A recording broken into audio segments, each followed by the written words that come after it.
everyone, I'm Kristen Oakes-White. Thank you for joining us for This Week in Louisiana Agriculture, the only TV show bringing Louisiana farmers and consumers together every week. My partner Avery Davidson is on assignment this week. Well, sugarcane harvest is in full swing right now, and about half of the crop has been cut so far. Farmers are certainly hard at work, but so are the mills processing all that cane. You might think it's an industrial process, but as TWILA's Neil Lawson tells us, this farm-to-table industry is as natural as it is sweet. All the trucks, carts, and dozers moving around here tells you all you need to know about what time of year it is. Sugarcane harvest is in full swing at the Louisiana Sugarcane Cooperative, or LaSuca, here in St. Martinville. Manager John Hebert says it's midway through the season, so they're at their busiest. We're still expected to grind into January this year. We've got tonnage that'll carry us probably somewhere into the second week of January, but that's yet to be determined. We're about 42% harvested of this year's crop based on the current grower estimates. Here's a quick rundown of the mill. The cane comes in here from trucks and carts and gets loaded into the grinders. The grinders separate out the pulp from the juice. It's the juice that gets distilled and crystallized into the raw sugar, which comes out here. It's then loaded into the sugar warehouse where it goes into a refinery, which we're going to show you next week. Now, despite all this machinery, Hebert says it's an all-natural product with no artificial ingredients. It's simple. It's just big because we get so little out of so much. It takes a lot of infrastructure. But as far as the complexity of it, certainly there's an art to it. You know, not to downplay that side of it. It is complicated, but it's not a big refinery type facility. It's a mill. It crushes, it evaporates, it clarifies, and it cooks. It's a huge kitchen, is really what it is. They don't just make raw sugar here, though. Blackstrap molasses also comes out as a byproduct of separating the cane from the juice. It's put into a centrifuge just like this one. Once the separation has taken place, it's then stored into giant tanks where it's sent to be used as cattle feed. One thing that's affecting the molasses production is the drop in tonnage this year. There are other factors that play into that. It depends on how much water goes into the process and things of that nature. But for the most part, it's tied to the overall tonnage. Mike Melanson delivers his sugarcane to LaSuca. He says it's vital to his industry to have not just storage, but processing close by. We're not like a soybean or even a cotton or a corn farmer who actually gets a commodity out of the field. So any farmer in the state that farms sugarcane is dependent upon their mill. LaSuca is here to stay for its growers like Melanson and is in the process of expanding by adding a whole second line to its capacity. Hebert says growers can show you why this capacity is so important. And specific to LaSuca, we have a grower base that understands the factory component of this product that we produce very well. And I think any one of them would gladly walk anyone through the sugar mill and show them that it's very simple, it's very pure, and the sugar that we produce is very safe. In talking with John Hebert, he still expects the mills to be grinding into the second week of January, but of course the weather will be a big factor until then. Now, while I was at LaSuca, I got a chance to spend a little time in St. Martinville. Just 2 miles down the Bayou Teche from the mill is a pretty important place. Evangeline Oak is the site that inspired Henry Longfellow to write the poem Evangeline, dramatizing the Acadian exodus out of Canada due to British persecution.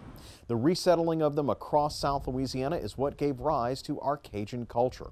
Now, Longfellow was supposedly inspired by Edward Seymour, a St. Martinville native who went to Harvard University with Longfellow and told him the tale.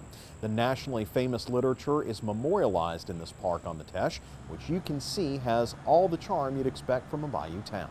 The downtown has some charming historic buildings as well.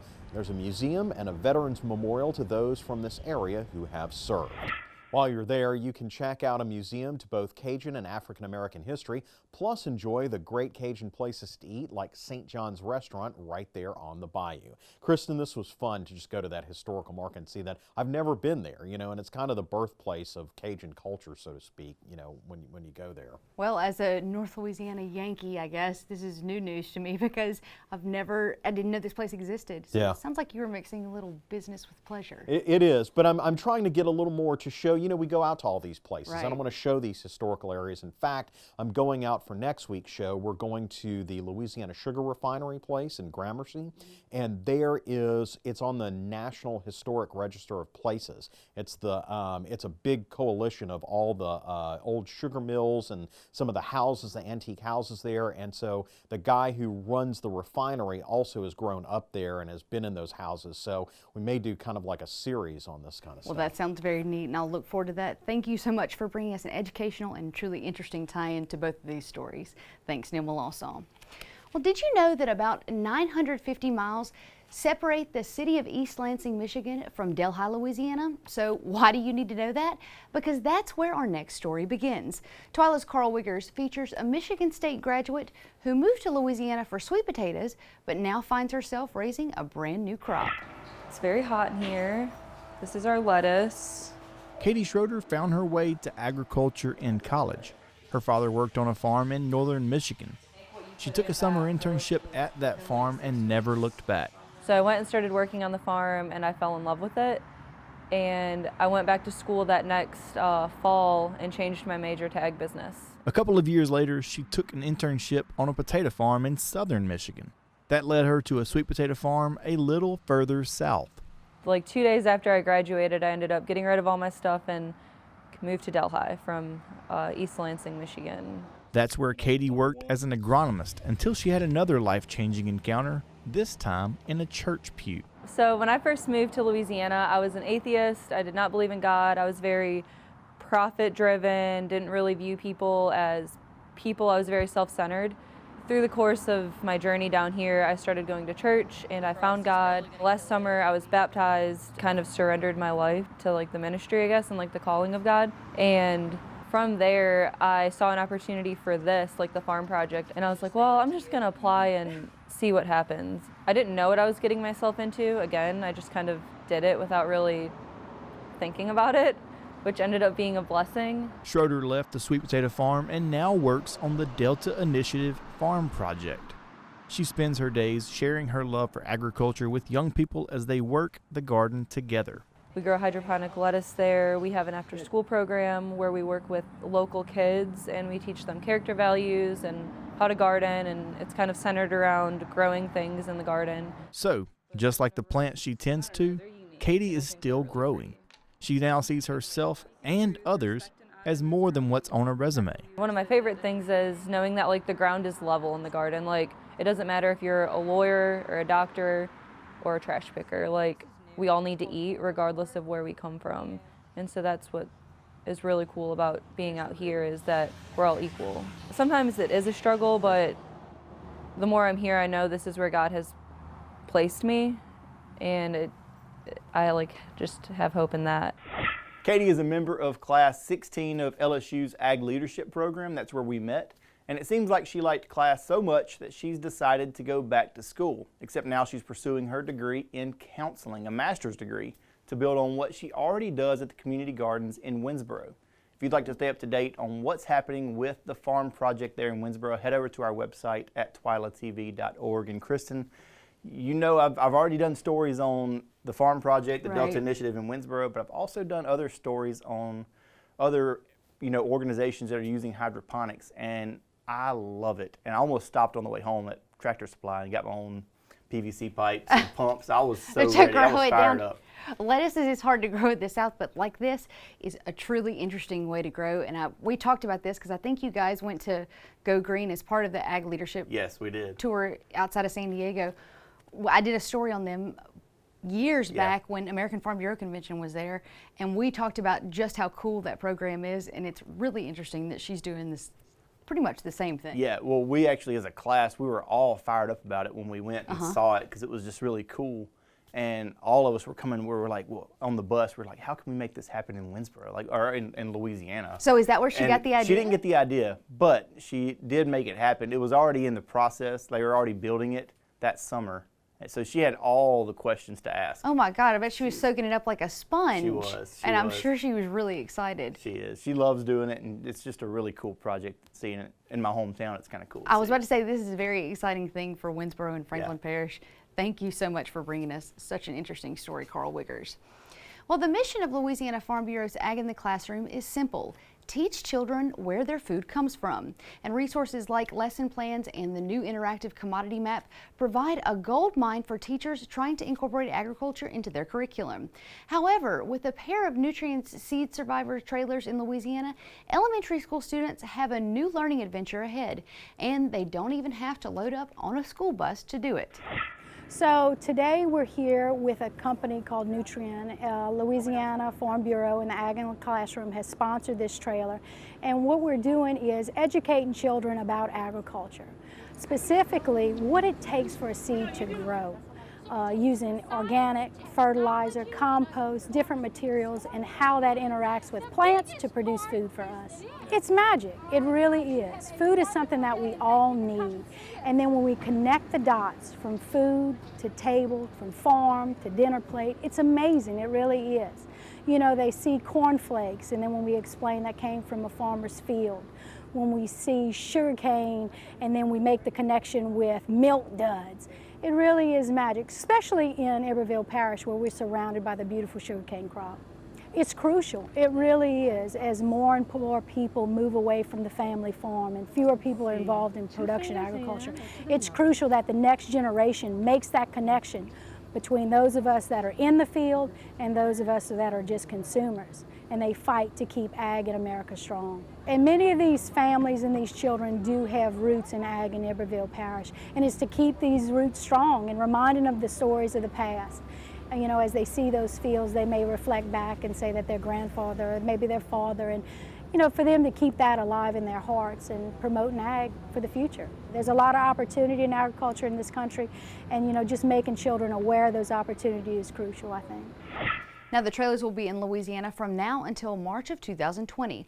As you can see, this is a great resource to bring to your school. To learn more about Seed Survivor and the Ag in the Classroom program, you can head over to our website at twilatv.org. Well, every year, young people from across the state flock to Shreveport for the Louisiana State Fair Junior Livestock Auction. This year, the owner of the Grand Champion steer took home an extra special present when his steer sold for a whopping $10,000 on his 18th birthday. Here we go with our Grand Champion Market steer. You talk about a birthday present. Today is his 18th birthday. Hey, 18th birthday. Wow, let's give this boy a good birthday present. What do you think, Jack? Oh, it'll be $5,000 for the Grand Champion. $5,000. You know, the State Fair and the Livestock Auction, you know, that is the accumulation of their 4-H, FFA, and other projects.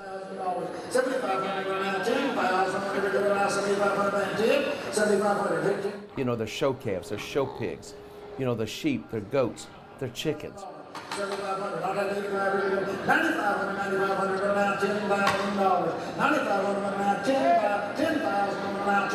It teaches these young people about responsibility. It teaches them about agriculture. It teaches them about economics and farm economics. And it's a family environment. I like how it teaches you responsibility, and I like working with animals.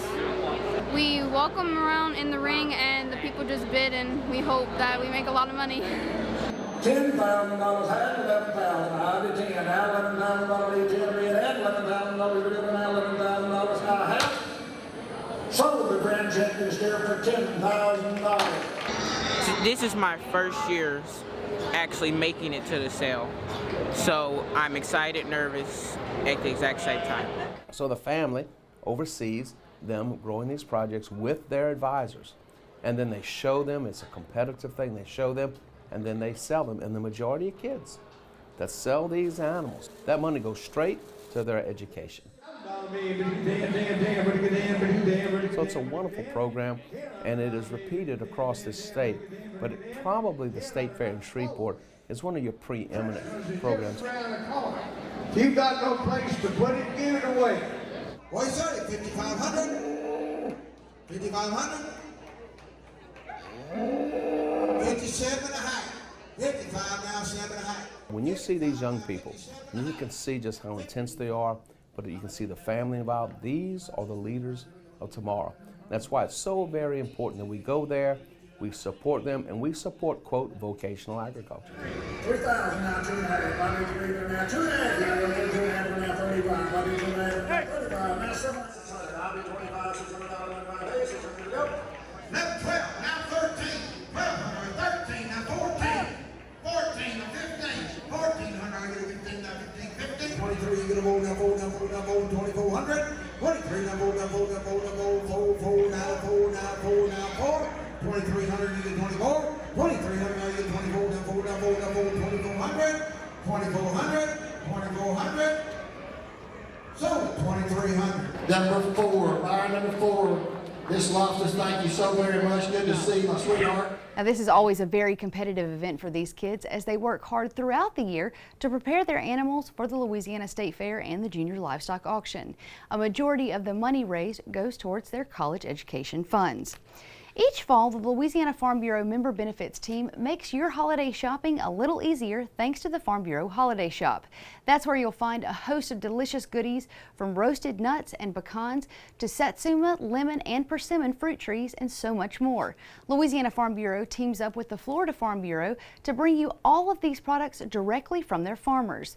Louisiana Farm Bureau's Wendell Miley organizes the holiday program each year, and he says Farm Bureau members will have a wider variety of fruit trees to select from this season. The big difference this year, Carl, is no fresh citrus. Our grower, Mr. Patrick Becknell, there is a canker issue that has affected a lot of the citrus industry the last several years, and also he had a poor growing season. So he's got some satsumas that we typically get, but he thinks he's going to be out of those by Thanksgiving. So we're going to go with just adding some citrus trees to our order from last year, and pretty much the Florida Farm Bureau peanut products as well as a lot of different pecan products from here in Louisiana.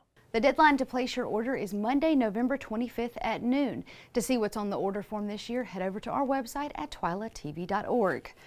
Friend of the show and Louisiana cookbook author Holly Clegg died last week. Holly worked alongside A.J. Sabine on our first cooking segment, Holly Clegg's Trimmin' Terrific Kitchen. That segment ran for nearly 6 years on TWILA. Off camera, Holly was a good friend to former TWILA host Mike Dana. When doctors diagnosed him with cancer, Holly gave him a copy of her book, Eating Well Through Cancer, and spoke with him often through his fight. For that, we will always be eternally grateful. Doctors diagnosed Holly with stomach cancer in August of last year. She and the doctors at MD Anderson Cancer Center fought the disease as long as they could. That fight ended on Friday, November 1st, when Holly passed away surrounded by her family and loved ones in Dallas. In lieu of flowers, the Clegg family is asking you to donate to Holly Clegg Gastric Cancer Research Fund. We have a link with this story on twilatv.org for you to donate. Holly Clegg was 64.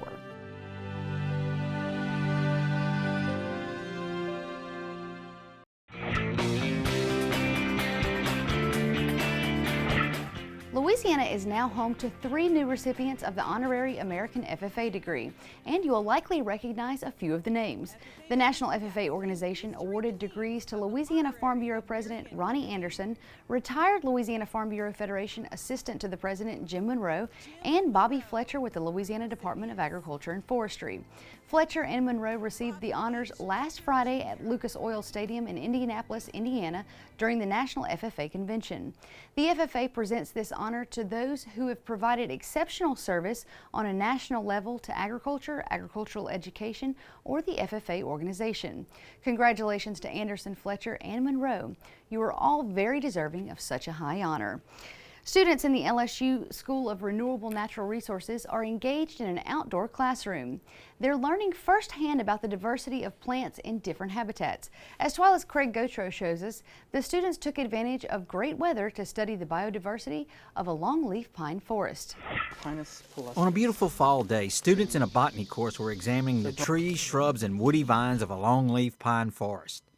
The class is a dendrology course, and a key component is helping students identify plants based on the type of environments in which the plants are found. One conspicuous feature of these habitats is an open canopy structure and a prairie-like, light-loving ground cover that's really diverse with lots of grasses, asters, mints, legumes, things like that. One field visit involved touring an urban environment and studying the fauna found there. Touring a natural setting allowed the students to experience other types of plants because of the different habitat. It's a lot different than walking around Baton Rouge or on campus. A lot of ththose different trees and forbs are cultivated. This is just, you know, mostly wild area. An underlying purpose of the class is to get an appreciation of the diverse types of habitats and to encourage exploring them. I'm hoping that this just kind of gives them a bolt of energy and they have the desire to learn more about this system, maybe come out to places like this on their own. For most of the students, the course had a profound effect on them. I'm more aware of my surroundings before. Like, I really did feel like I took things for granted just because I didn't know what they were. I didn't know what their purpose was. It's helped me a lot to understand what species occur in which soil types, and it's helped further, you know, my identification skills. As part of the course, the students put together their own plant identification guidebook made with live samples. With the LSU Ag Center, this is Craig Gocher reporting. Some of the other habitats the students visited include a swamp forest and an upland hardwood area. The LSU Ag Center's Industrial Hemp Informational Meeting is now closed for registration. Organizers are putting together another meeting for this coming spring. With the Louisiana Department of Ag and Forestry putting its rules forward, it is anticipated the growing season will legally begin this spring. The first meeting, scheduled for November 13th, reached maximum capacity, which follows a pattern of standing room only attendance during similar meetings at both the American and Louisiana Farm Bureau conventions. While the crop offers a great potential for profit, there are many risks, and Louisiana growers will be pioneering the crop in the state. We'll link you to the LSU's website where the meeting information should be posted by Thanksgiving. You can find that on TWILATV.org. Still to come on TWILA, we have a TWILA boost that's sure to make you smile. Stay with us.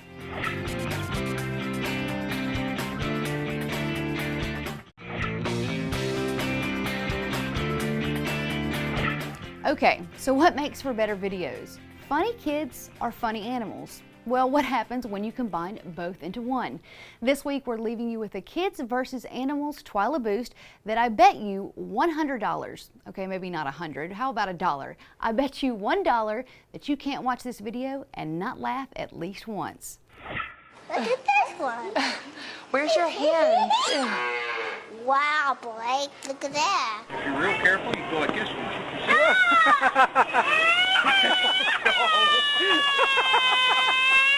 You're a cow now. No, I'm not. Cows don't talk. I talk.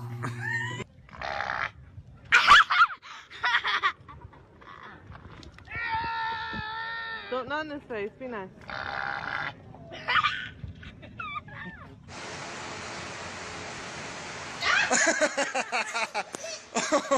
Oh, you're okay.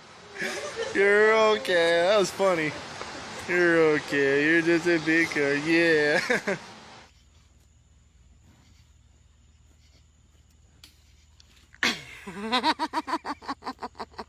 What is that cow doing? What did that cow do?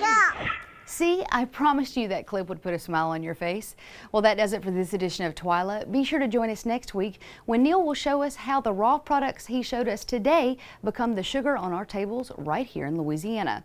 Until then, you can watch all of our stories online at twilatv.org, and be sure to like us on Facebook, follow us on Twitter and Instagram. You can also find all of these videos and more on our YouTube page, so be sure to subscribe to us there as well. For all of us here at TWILA, thanks for joining us. We hope to see you again right here next week.